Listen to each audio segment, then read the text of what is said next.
आज जो पोखरासाल grid inaugurate कराई एटा डिजिटल ग्रिड 33/11 केवीए रो यार द्वारा पावर स्टेबिलिटी रहिबो फ्लक्चुएशन कमिबो एंड रिलायबिलिटी रही एबे राज्य सरकार जोठी भी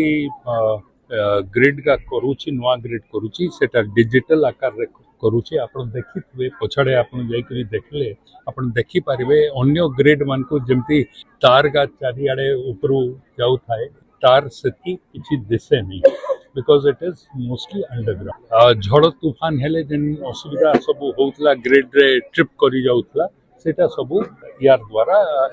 एलिमिनेट हुए तो राज्य सरकार को तरफ एवं टाटा पावर सह आलोचना करी आमे अधिकांश जगह जोठे भी ग्रिड अपग्रेडेशन करूछु ताको आमे चेष्टा करूछु कि डिजिटल ग्रिड आकार रे लोकों को reliability of power and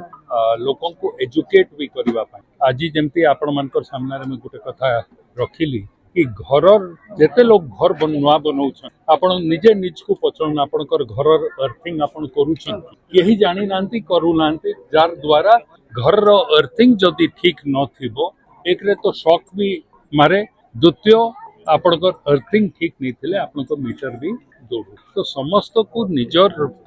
billing ठीक हिसाब रे पाइबा पाई घर अर्थिंग रो वन टाइम अछि पण निजे ही करिवे ताको सेटा को समस्त करि